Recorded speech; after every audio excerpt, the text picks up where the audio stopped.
But I also want to mention, I'm going to bring in the other work you do, which is a physiotherapist, because that is work where some people might think, oh, you go to the physio if you've pulled your neck. Yes, you can, but physios also work with people who have been in car accidents and who have had strokes and who have, they have to rehabilitate essentially, and that is also work that is quite emotional. So I'm wondering if you do anything in particular to ground yourself really when you're dealing with all these emotions, whether it's in that work or as a musician, whether there's just there are things you've developed that can help you get some equilibrium. Oh, totally. It's they're quite, on the surface, opposite careers, music and physiotherapy. And I'm lucky, I work part-time as a physio, and I work in a hospital, which I have done for 10 years now. And like you mentioned, in all settings, from the intensive care unit to rehabilitation wards to out into the community. And I've seen people go through, some of the most horrible things, tragic accidents that have been completely life-changing for them, or receiving diagnoses at times in their life that you just wouldn't expect those things to happen, and lives to be cut a lot shorter than they should have been. But I think there's been so many emotions that you kind of experience as a therapist, because you're not just seeing the patient, you're dealing with their families and other staff involved with supporting them as well, and you really see them at some of the worst times in their life. But it's also really gratifying when you're able to help someone who's recovering from something really difficult, and to sort of get them to a point where they've got their independence back, or they've regained function.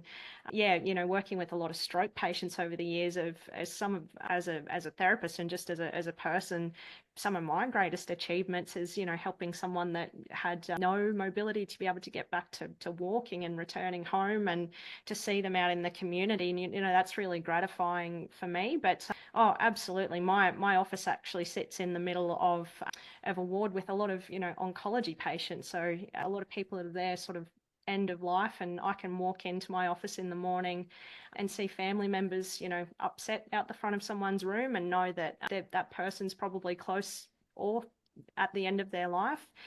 And half an hour later, I can walk into the corridor, and someone's walking out the door with a capsule with a newborn baby in it. And you just think in one day, in half an hour, you can walk past people going through really opposite experiences.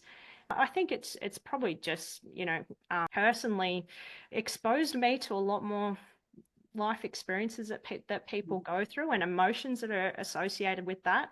And I think in a lot of ways, it's probably helped me as a songwriter, to be honest, because, it probably puts me in a bit of a unique position where, yes, we all go through terrible things, and we have, family tragedies and difficult life circumstances. But for, I think, anyone that works in a health setting, you're almost sort of seeing that on a daily basis in a lot of cases. I think it has certainly helped me gain exposure to a lot more depth of emotion. And a lot of songs I've written have come about through being inspired by what some patients of mine have gone through, and just conversations that you have with them as well. I think a lot of wisdom has been passed on to me by the people that I've treated and met over the years, and their families. And I love having those conversations with people too. I think while we're there to focus on their recovery, it's often just those side conversations that are positive distractions for them as well, that I think leave a mark on them, but probably more myself as well.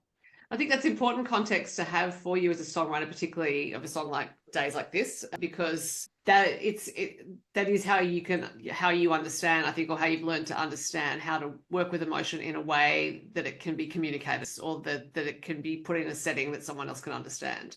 And it is that it's not necessarily a conscious thing, it's just that experience, but it's also, I think it signifies that you're prepared to be hurt and upset in order to understand other people's experiences, if that makes sense. Yeah, I think so. And I think, anyone, but especially, a patient or a family, always kind of trust you a little bit more, or relate to you a bit more when you can just listen to them and understand that, yes, they're going through a difficult time. And, I often have people feeling quite apologetic when, they're feeling quite emotional. But, I don't think that's something that people need to be apologetic for. I think if you put yourself in the shoes that they were going through, you could imagine how you would react as well, or be feeling. So, yeah, I always,